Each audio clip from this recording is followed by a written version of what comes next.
I think I'm in a good mood. I'm feeling sociable. We're gonna chat for a while.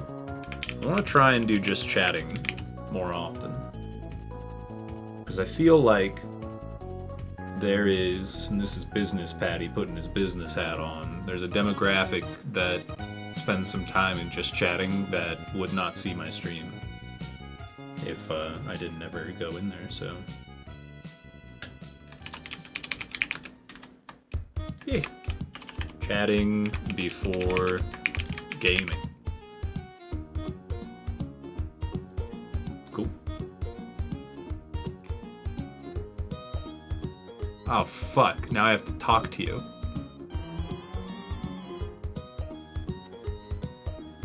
What do you think about rating things? I would rate that question a sandwich out of Hungary.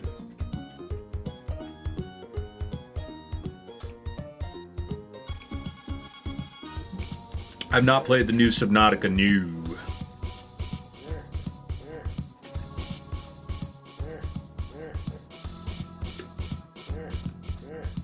Hold on.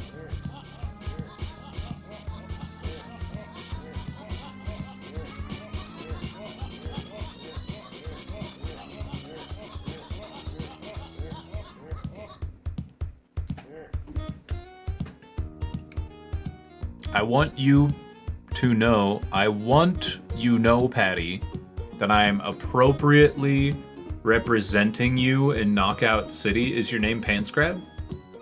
Or are you bald? It's gotta be one of the two. Necromunda? I don't know what that is. I cannot answer one way or the other.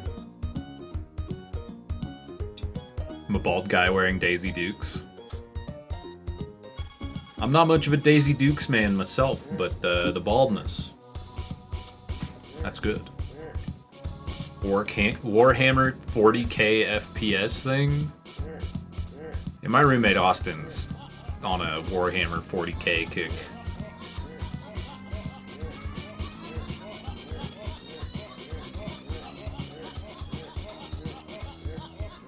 Well, not anymore. What? Oh, he's just very good looking. Oh, for sure. Oh, for sure. Necromunda is gonna be the sci-fi follow-up to Vermintide. I don't know I don't even know what Vermintide is. I at least recognize that name, but I don't know. I don't know. I don't know. What I do know is that I need to pee. So I'll be back. In a little bit. A little bit.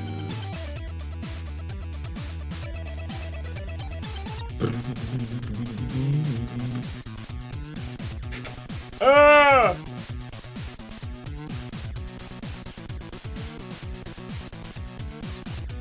BRB.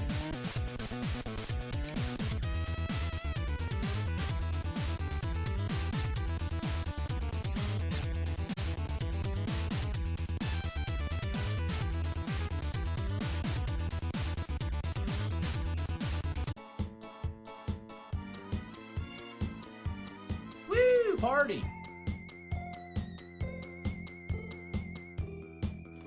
Woo! Party! Ooh. Jagdish, thanks for the tier 3. Welcome to the Patty Party. Enjoy the best emos on twitch.tv according to science. My mother. Appreciate you.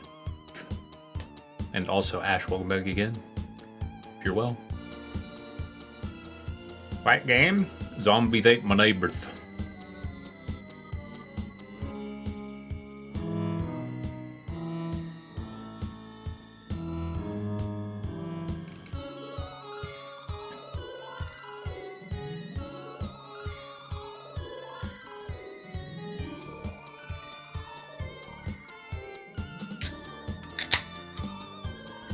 Oh, do I need to look at this? Oh, yeah.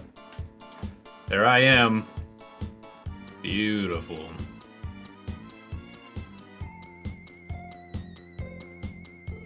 If I played Among Us? I think on 3 separate occasions. And I did very well. And now I never have to play it again. I hope. God, I hope.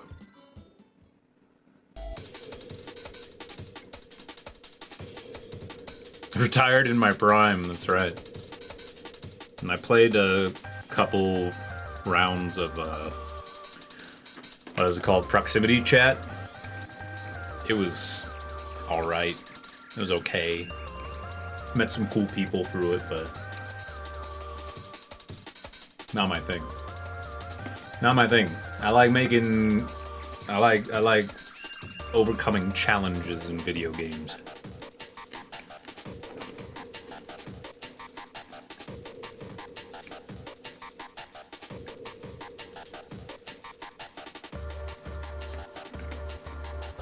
People were peak tryhard metagaming. It was, annoying. Also, I'm eating peanut butter pretzel bites. Dead God Snipe? Maybe. I haven't really decided what I'm gonna play. I'm gonna play something after I'm done chatting and snacking. But, yeah. Not sure yet.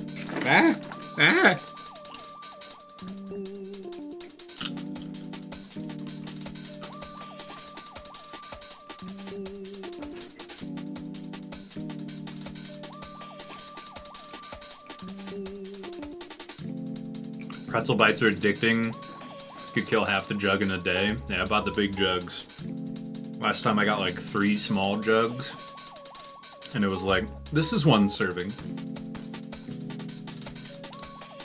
So I got big jugs this time.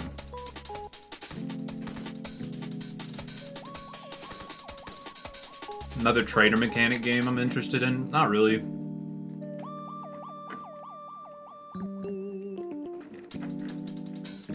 Trader mechanic games are definitely something that I'm only really interested in playing with close friends, and sparingly, because you're literally lying to your friends, which gets tiresome for a multitude of reasons.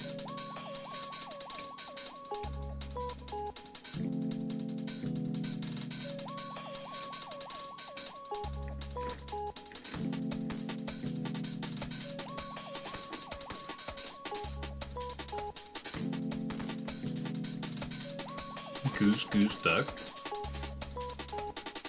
Motherfucker, you mean duck, duck, goose? Shit.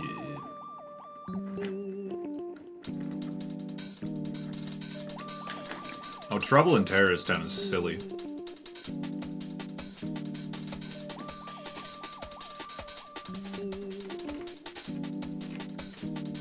Oh, that's the name of a game. I'm with you. Got it. Got it. I'm with you. Now, prop hunt, that's a game.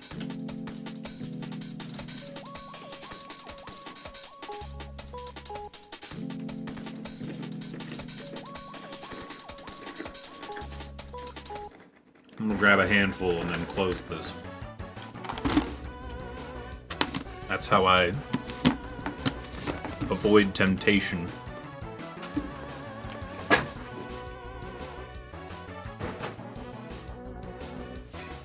Don't worry, I'll have the other half later.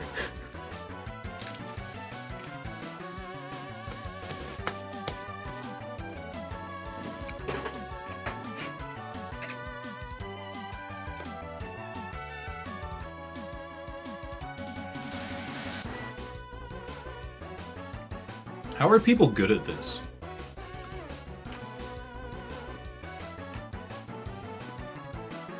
Excuse me. Like, how do people come up with, like, things to talk about?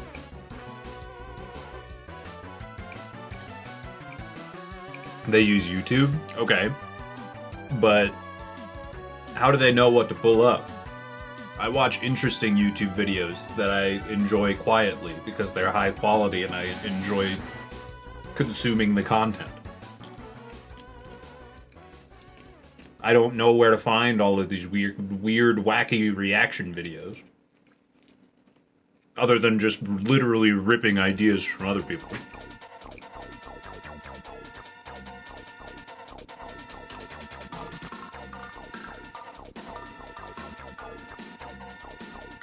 That crowdsource weird videos from chat, never in a million fucking years will I do that.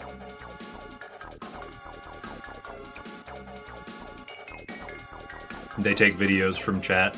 Is it dick cam time again? Oh. No. Fucking Niles, man.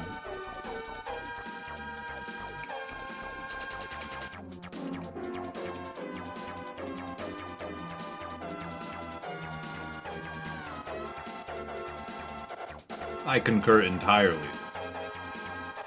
Make some paper dolls and do a shadow theater? Not the worst idea. Aww. All gone.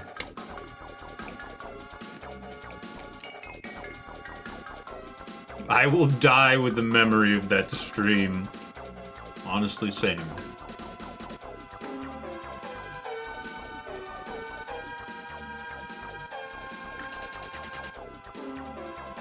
Make an arbitrary we could do that. I could make a tier list on, I think it's literally just tierlist.com. Let's see, tier list. Tier maker. Adam Sandler movies, Marvel movies,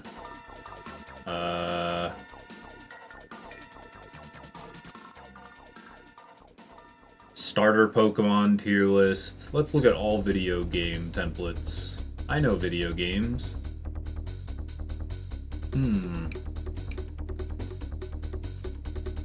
The fuck?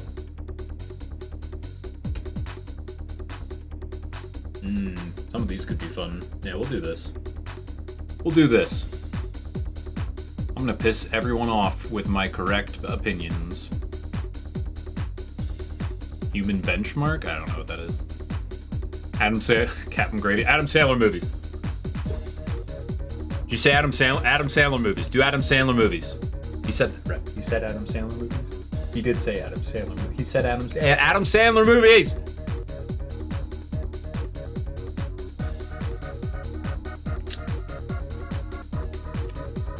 I'll pass. Thanks, though. Please, it'd be good. Thank you, expert content creation master, Captain Gravy. Cheers to you.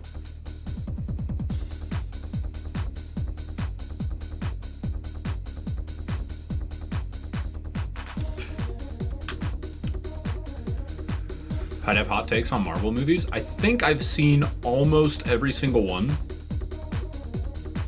I want to say that I think I saw Thor, the first one time. From beginning to end when I was very young. I didn't see Thor 2, I know I haven't, and you can't make me watch it. Other than that, I think I've seen every Marvel movie up to the most recent Spider-Man one. I don't think like the one where he's in London or something. I haven't seen that. Adam Sandler even hates Adam Sandler movies? Well, of course.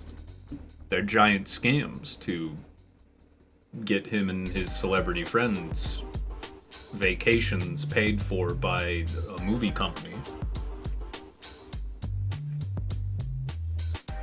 Oh, here we go. Now we're cooking. Okay, I've got one here.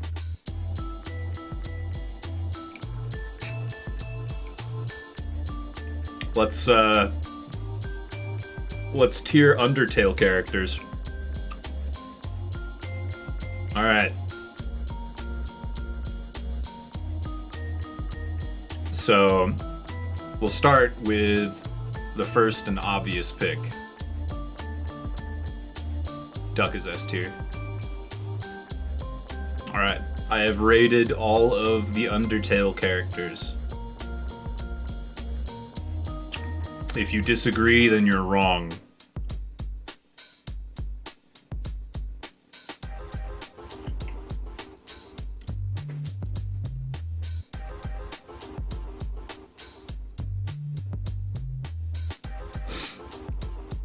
Nah, some of these are cute. I didn't think they would have the enemies.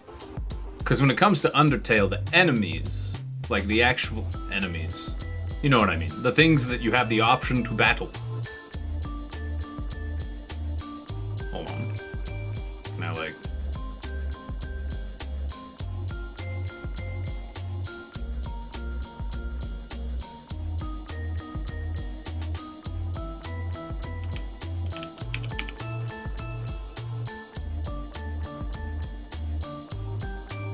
Alright. What? What? What the fuck?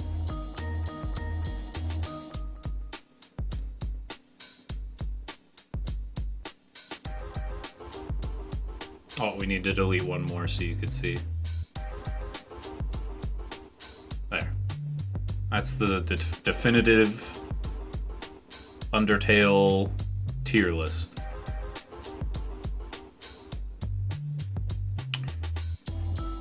Been so long since you played Undertale. Undertale is a very good video game that fans have ruined for the rest of us. And I know that at this point you probably hear people saying that fans ruin it more than you actually hear fans ruining it. But that's because enough people have gotten annoyed with the fans ruining it that maybe they've started to realize that they are the worst.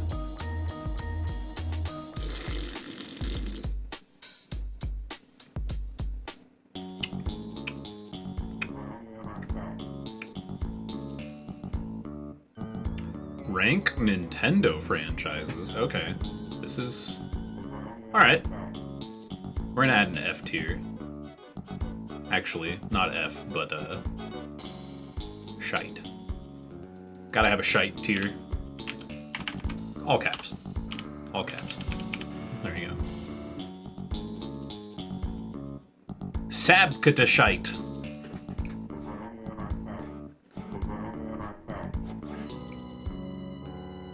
There are 2 doggos. Not if you kill them. There's actually a lot more than 2 doggos. E-Rock, have you not played Undertale? I genuinely would suggest people try Undertale. I really would. I would also suggest you do not stream it or share that you're playing it. Bobber! Thanks so much for the 32. Welcome back.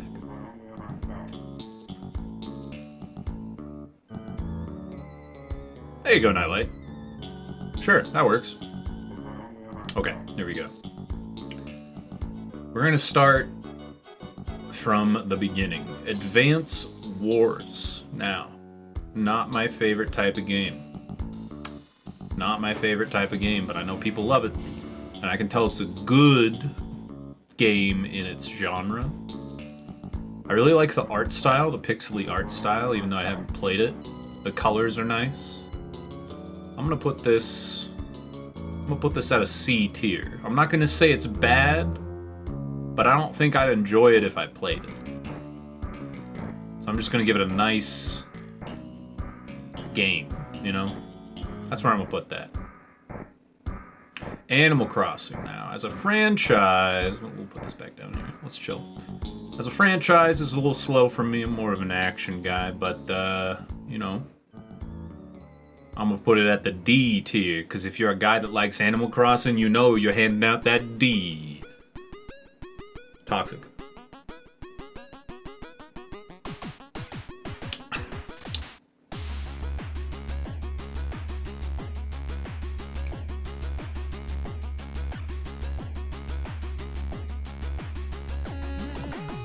You cannot get into Bayonetta.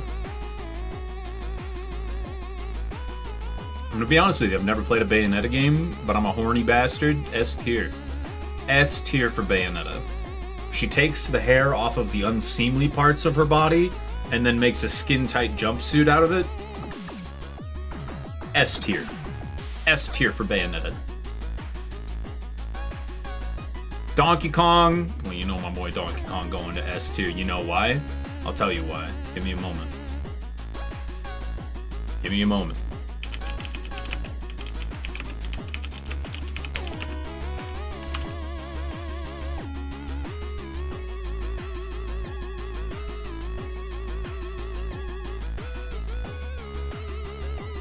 Damn, they don't have it. Maybe this?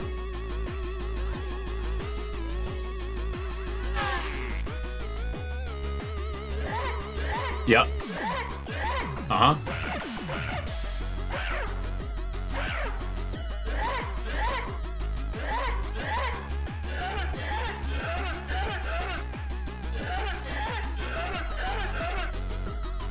There we go. And that's why my boy Donkey Kong. S tier. S tier. Dr. Mario? Shit.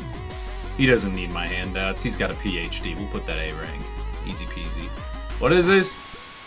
Oh, well that's perfect. I had to put it up on the shite tier to even see what it was. I guess I'll leave it there.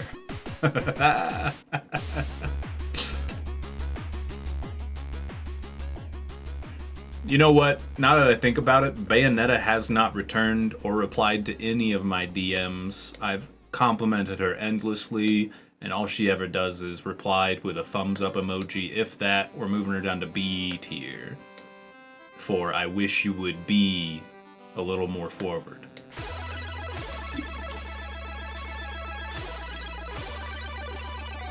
F-Zero. Well, I mean, if Nintendo made games for it, maybe it wouldn't be shite. Oh, baby. Golden Sun? That's a golden game right there, B tier. Actually, we're moving it up to A. You know why we're moving Golden Sun up to A? I'll tell you why. Golden Sun is one of the only turn-based JRPGs that I actually enjoy.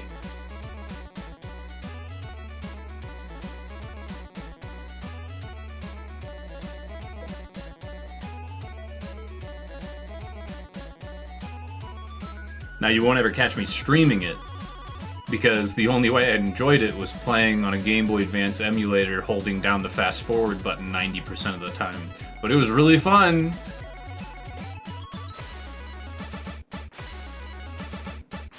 But just because Nintendo neglects it, does that lower the grade? Only for F-Zero.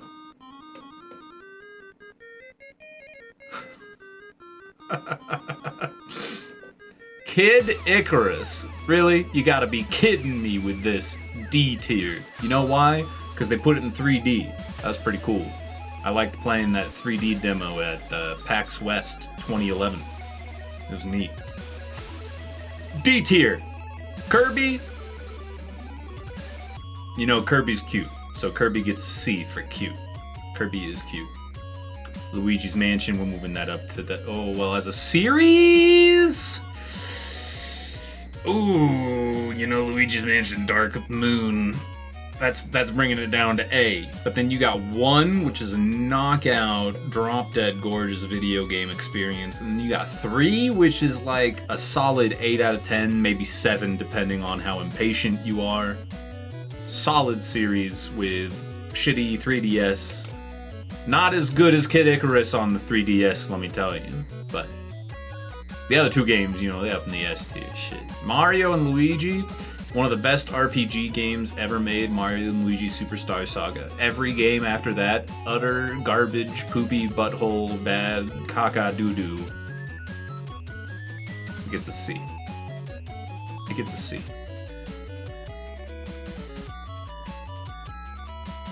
I feel like I'm throwing a lot at you. I feel like I'm throwing a lot at you all at once and people don't have a chance to reply. Another turn-based JRPG you enjoyed. That is not a JRPG. Mario and Luigi... You're gonna tell me Mario and Luigi Superstar Saga is a JRPG? Turn-based, I'll give you. JRPG?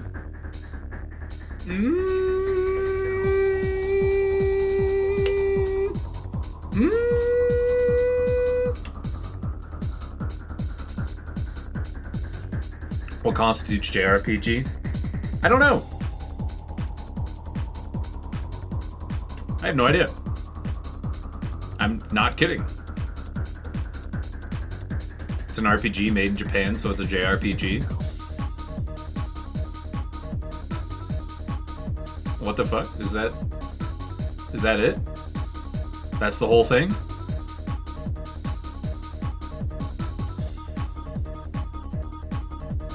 That's accurate? Dude, what the fuck? So, do they put a letter for the start of every other country that makes an RPG game? Like, if I made an RPG game in Brazil, would it be a BRPG? Are American RPGs URPGs?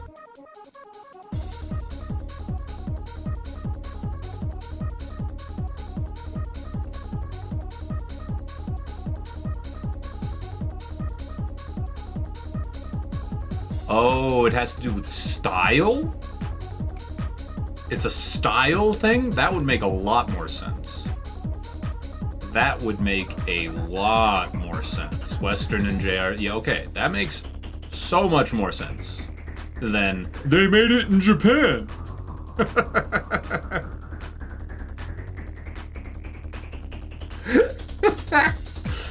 Fuck.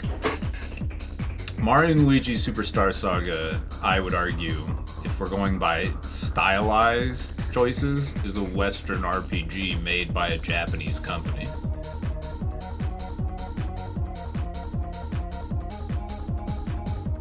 That would be my argument. I think it's so removed from the general original tried and true turn-based JRPG, if you want to call it that, combat system where it's like you choose something and then once it's the character's turn, it does that predefined thing. The Mario RPG series very much has specific timings, button presses. You're involved in every turn and every attack and everything you do, maybe other than like item usage. The worlds generally are more interactive. You're doing more than just walking around and pressing the interact button. There's a lot more to the Mario and Luigi series, especially the first game, than your generic RPG, like turn-based RPG, Final Fantasy style, Ni no Kuni, even like the action-ish RPGs, Final Fantasy, what was the Wii game with the swords that are actually big titty anime girls? Fuck. Is it not Xeno Trigger? Is it Xeno Trigger? No, that's not right. Xenoblades. I know it was something like that. Xenoblade. Yeah. Even like Xenoblade has that like weird, like you run into an enemy and then you get put in like the little arena. Even that feels like super turn-based and restricted because they lock you into this little spot and it's like the modern equivalent of Secret of Mana, which I also didn't like very much.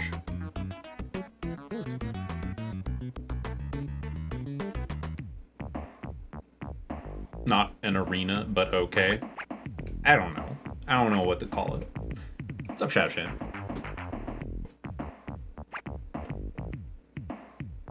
Xenoblade combat is so meh. The stories are very, very good, though. I'll give you that, Reset. I've seen the size of those stories, and whoo-wee!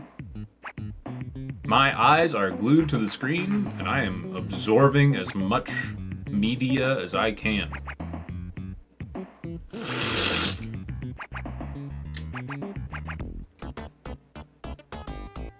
Oh, is that in here? Is Xenoblade on here? What's this white space? Oh, that's Super Smash Bros. I don't know what that is. What about this white space? I don't know what that is either. I'm American. Oh, there it is. Xenoblade Chronicles. Yeah, that gets a D. For size D titties.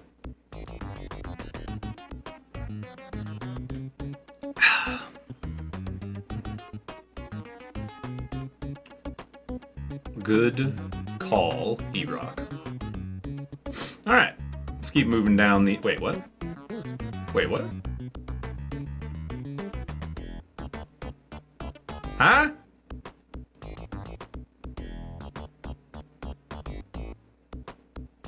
Alright, well, there's two mothers, so... I mean, how can I not put the two mommies on the D tier for the same reason?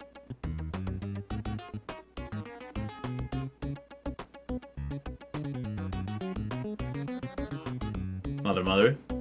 Mother, mother, smash brother. I'm not into mother games very much. Those are very turn-based, like super duper turn-based. I actually tried playing Earthbound for the Super Nintendo back in like, I want to say middle school? So I was young, I was impressionable, I liked cartoons and shit. I wasn't the stoic asshole I am today quite yet. Maybe a little bit, but you know, young. And I tried playing Earthbound and I fucking hated it. I fucking hated it. I didn't not like it. I hated it. Like, if you don't like something, then it just kind of like putters out, right? Like, you're playing it and you're like, whatever, I'm done for today, I'll pick it up tomorrow. And then tomorrow you're like, I don't really feel like playing it. And then the next day you're like, no, not today. And then you end up like just not going back to it because, you know, you don't really like it. For me, it was, I'm playing, I see something I don't like, ooh. Another thing I don't like, ooh. Something confusing, not well telegraphed, ooh. And it just got to the point where I'm like, I am done. I don't want to see this, I'm good. And I know there's all the story, and the characters, and the writing, and the jokes, the music, and the visuals. Sure, you're allowed to like it. But the same way you're allowed to like it, I'm allowed to hate that shit. I just don't. No thanks. No thanks! D tier. Also, boob joke. Pretty good game, though. What are you talking about, Reset? The middle felt like such a slow mess. Are you talking about Earthbound? I didn't make it like 2 hours in, I don't even think. I don't even think I made it 2 hours in. I was intrigued at the beginning, but then I got to like experience the combat at least a little bit, I remember. And it was just that really boring, back and forth, turn-based. I just can't get into it. I know people like it and that's fine. I'm not saying it's bad, I'm not saying you're dumb for liking it, I'm just saying I don't. And that brings us to Mario Kart somehow. Now, Mario Kart. First of all, let me say that this tier list has Rhythm Heaven, but not Mario Paint as a series, considering that there was, you know, a game called Mario Paint. It's pretty fucked up that it's not here. Is Zelda even here? Oh, they have one Zelda. That's great. We have like 7 Marios, but only one Zelda. That's good. Mario Kart. You know, I'm gonna put it at B tier. I'm gonna put Mario Kart at B tier because it wouldn't be fun without friends. And even though it's a very good game, I think that it's bullshit that we haven't gotten a new Mario Kart installment since 2015.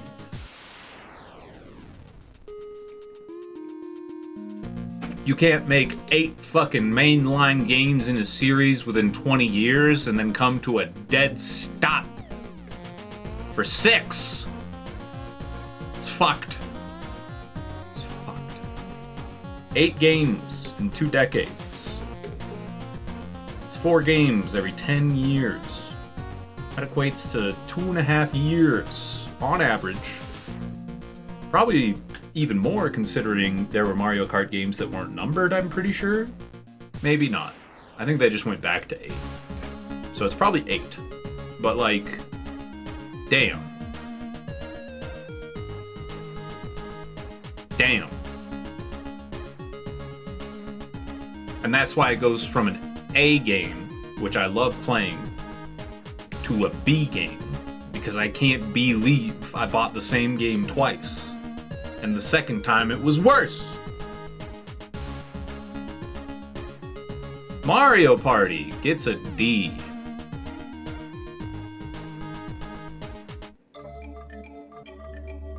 I love playing Mario Party. Let me. This is rank Nintendo franchises. This isn't, oh, I like this one cherry-picked game from the series. This is, I'm ranking the franchise. Mario Party 1 through 3, great. Balanced enough multiplayer experiences to allow you to constantly fight with your friends in a fun way. I don't know how else to describe that. 4 through 6, similar, but a little bit going towards that, like, modern Nintendo feel, which is really clean and overly washed. You know what I mean? Like a sparkly clean, no rough edges, no unfairness. It starts moving towards that. Then you get, like, 7, 8, 9, 10, and it's...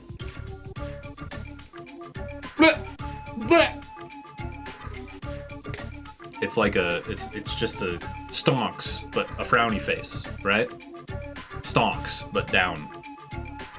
That's Mario Party, and that's why it's on the D tier. Well, actually, stinks. Let's think about this. They added in, albeit later, they added in online full boards, but it was for Mario Party 10. So, we're gonna allow a little space, just a tiny iota of hope. We're bumping it up to C. We're bumping it up to C, because I want to see what's in store for the series.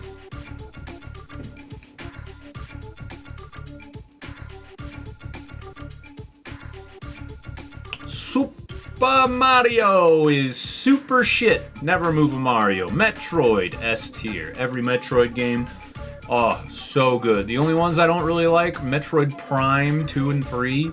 Not a big fan, but I don't hate them. They're just more, I wish there wasn't so much backtracking. This is a little, I feel a little muddled. It's like I'm walking through mud playing this game, but the mud's really warm and it's exfoliating my feet. And that's not a bad thing, but at the same time, I have to walk through mud, and I'm not a fan. Other M? I don't know. Other M? What? Other Metroid? What are you talking about?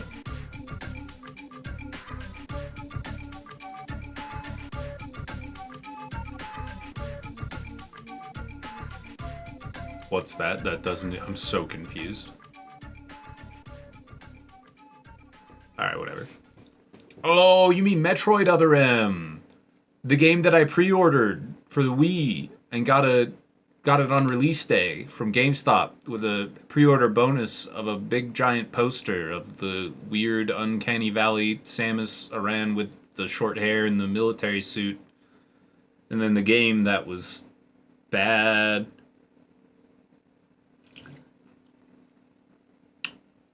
Oh yeah.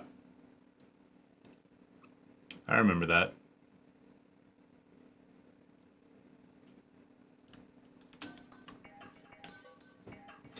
Paper Mario! Alright, so we got... Let's average it out. Here we got Paper Mario. The first game in the series. N64, top of the top. Maybe a little slow at times, but as far as a turn-based RPG in Mario goes, it's good. Maybe A. We'll go with A. I don't think it's S. It's not one of my S's. We'll go with A. It's a good game, but all the slow parts brings it down a rank, I think. It's a really good, solid game.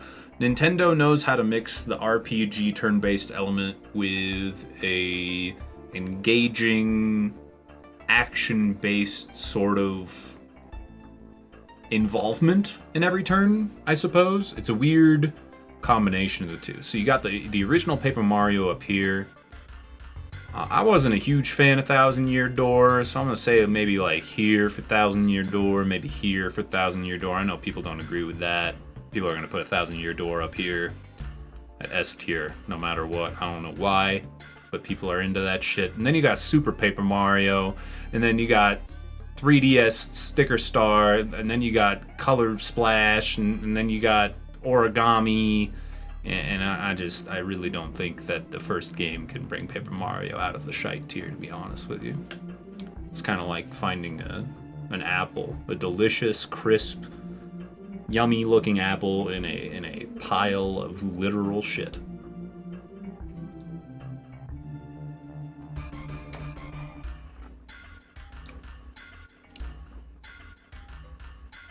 Paper Mario died after Super? Paper Mario died with Super.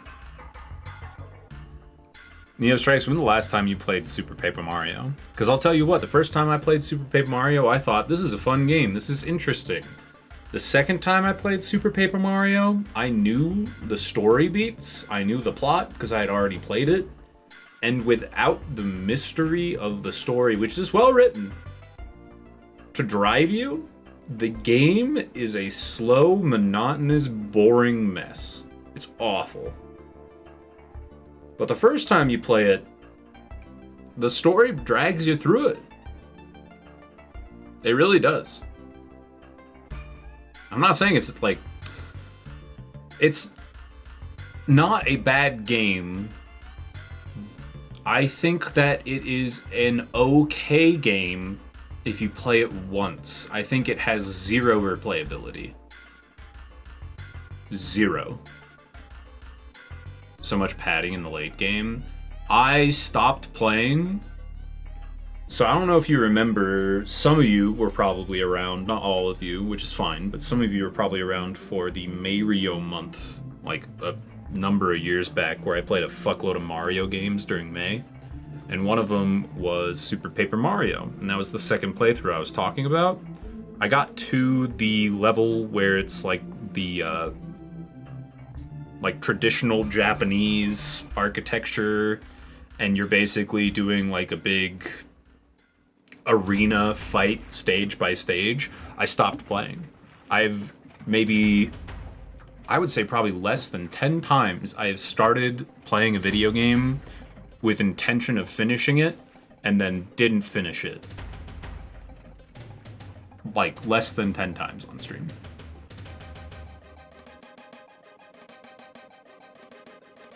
Hey, Cafe. What are we doing? Oh, we're ranking the Nintendo franchises.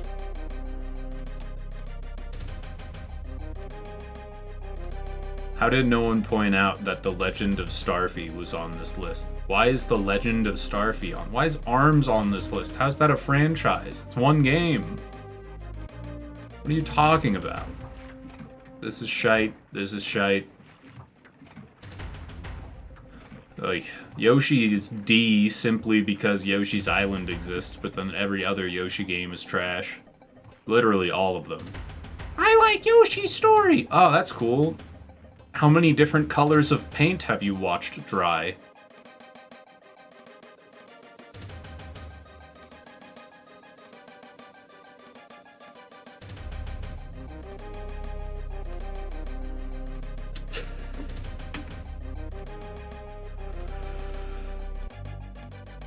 Did you play Woolly Wool?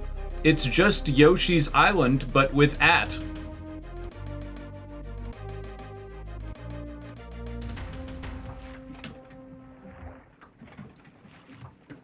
Thank you. Pikmin. Not a fan of Pikmin. Pikmin are cute. Everything's cute in Pikmin. It's very cute. I don't like it, but I don't think it's bad. There are games that I don't like, and I think they are bad. And I judge people that enjoy them, not like harshly, but just like, ooh, you like that? I don't like that.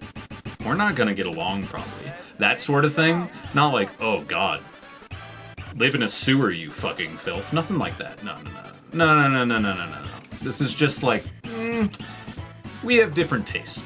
We have different taste. That's the judge that I'm talking about. So, Pikmin is definitely one of those games where it's just like, we have different taste. You like this? I don't. That's fine. We're gonna want to see different movies. You're gonna want to go do this activity. I'm gonna want to, you know, all right, you play your Pikmin. Play your Pikmin. Whatever. I don't know. I'm confused on where to put this. I'm thinking I'm gonna put it at C.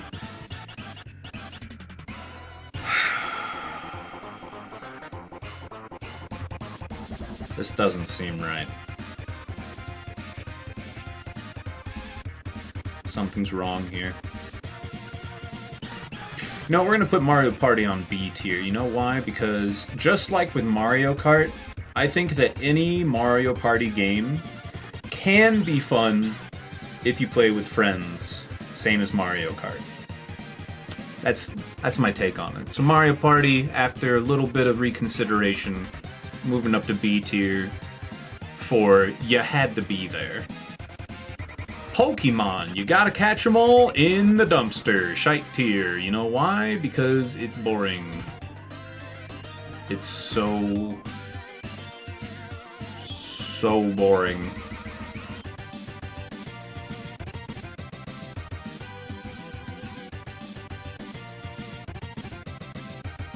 As a fan of Pokemon, it really is. It's so boring, dude. Even okay, let me give you. I'm a Gen 1er. I'm sure some of you are too, but not all of you, I guarantee. But I'm a Gen 1er. I only really ever enjoyed Gen 1. Played Gen 2, didn't really like it, which is why I never dipped into Gen 3. So I'm a Gen 1er, even though I've seen Gen 2. Know Gen 2 relatively okay, because I played it, beat it, etc. But then kind of went, I don't like that there's more. This is too much of something that is not engaging. And then I stopped, because I didn't want to memorize shit. I kind of want to go get a fourth beverage for the night. I'll wait. We'll wait on that.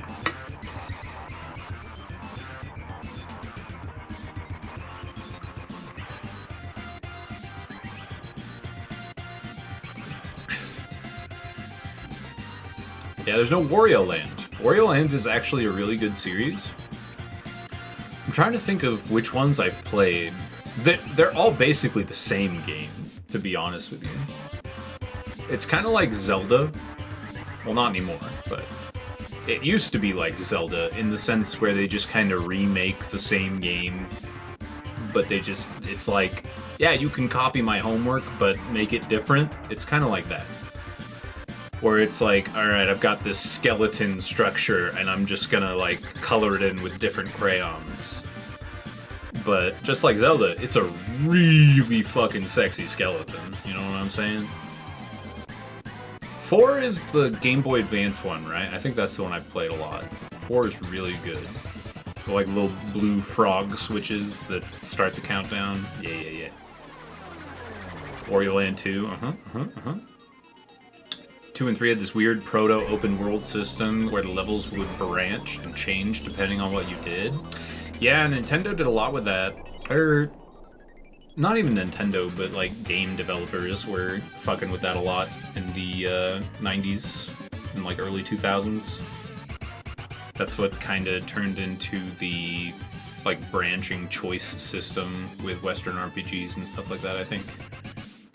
For instance, I think the earliest one I can think of is like Mega Man X for the Super Nintendo. Like you kill Storm Eagle, and Storm Eagle's ship crashes into the what is the gorilla's name, dude? What the fuck? Spark Mandrill stage, and like cuts the power and breaks a lot of the platforms. You kill Launch Octopus, and the forest stage becomes flooded when it wouldn't be normally. You kill Ice Penguin, and Flame Mammoth's stage is frozen over partially because the cold front comes in and freezes the lava, which makes total sense. A lot of shit like that. So that was definitely something that a lot of game companies or developers, I guess would be the word, were considering in the 90s as well. Obviously that's Capcom and they just put their game on a Nintendo system, but yeah. Have a rotten day. Punch Out.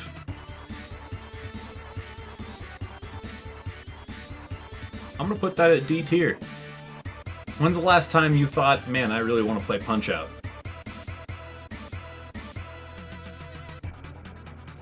Any of them.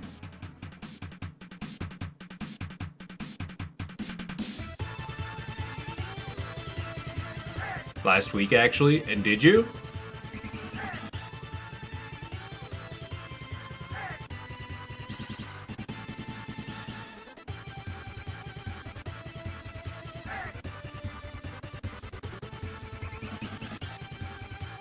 Yeah, the Wii one. Damn, dude. Someone played Punch-Out within the last couple weeks. That's a C-tier game right there.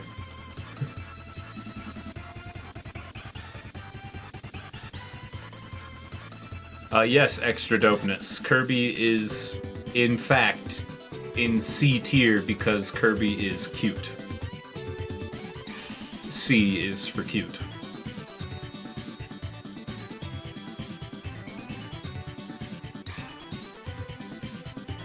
Rhythm Heaven. Never played it, but I don't know if I'm going to be able to find this video just by describing what it is. Let's see. Rhythm... Oh, I still have caps lock on. Rhythm Heaven... TikTok, maybe? No, that's not what I want at all. Black guy dance? No? Fuck. This one. The TikTok meme green screen. This dance, but that someone did this shit. Someone did this shit with Rhythm Heaven. You dropped the heaven? Rhythm. Thank you.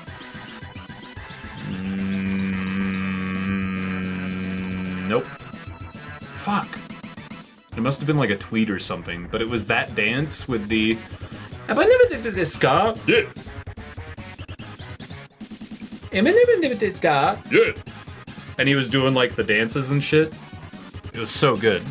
And that's why Rhythm Heaven goes up from a C, because I've never played it, to a B, because it made me laugh without me ever having to look at it. That's the whole reason. Splatoon! Splatoon... I'm gonna put it at C, and I'll tell you why. I'm gonna put Splatoon at C.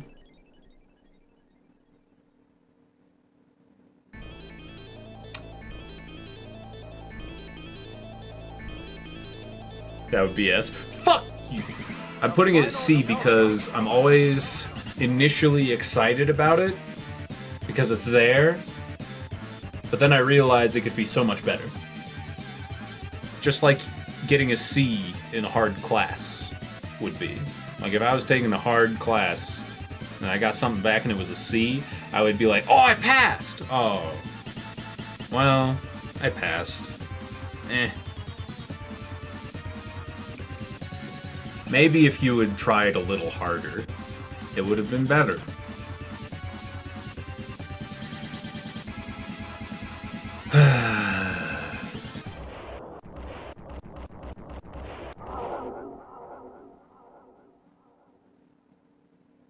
I'm thinking.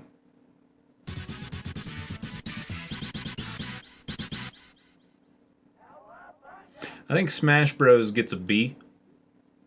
And the reason Smash Bros gets a B is because Bros starts with B.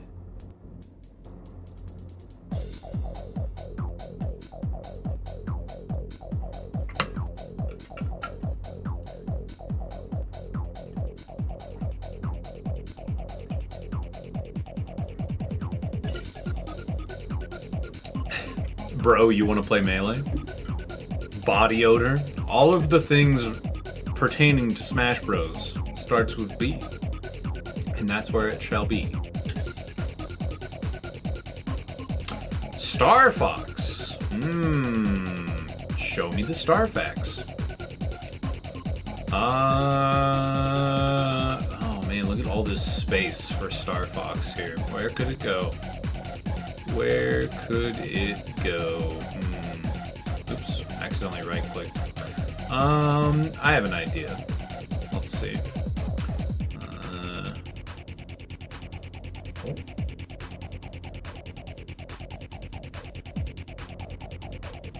Hey.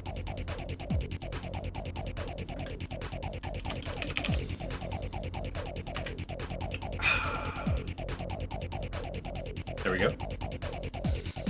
Oh, my bad. How do I... Hold on. My bad. There we go. That's better. Okay.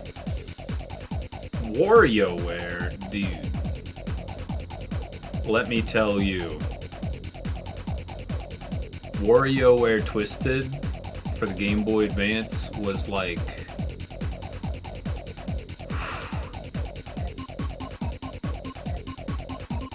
That was good stuff.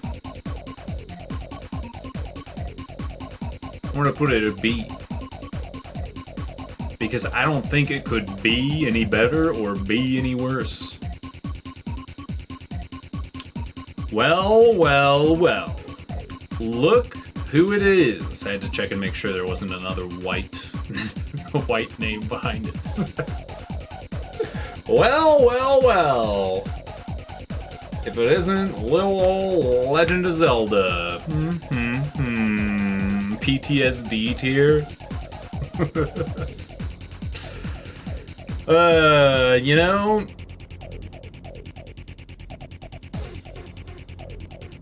The Legend of Zelda to me is like the toxic ex that I can't help but keep going back and hooking up with. How many times you've wronged me, how many times you've spat in my face and made me feel horrible. But then I remember the good times. And those good times are some of the best times I've ever had, and you always bring them up. You always bring back the good times. You're always sure.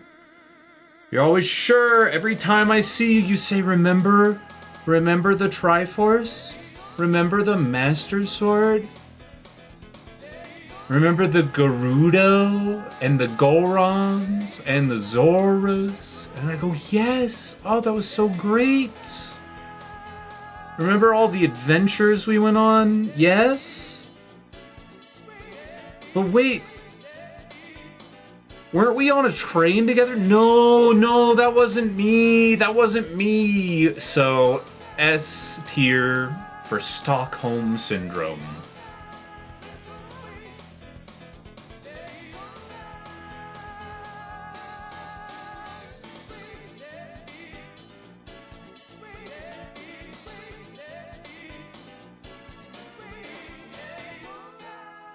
See? Reset's got it too. I just finished Age of Calamity. It was a really good time. Stockholm. Nostalgia makes it better. Pills are good.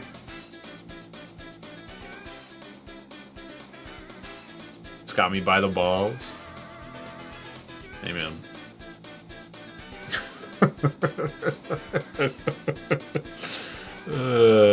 Age of the previous game. Jesus.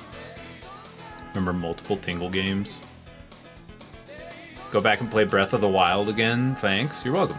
That's a good video game. It's a shitty Zelda game. It's a good video game though. Oracle of Ages were great though. Were the Oracle games? Yeah? See, whenever people have opinions in a chat room on Twitch, all I can think about is like, oh, dude, I literally sit at my desk and I play these games from your childhood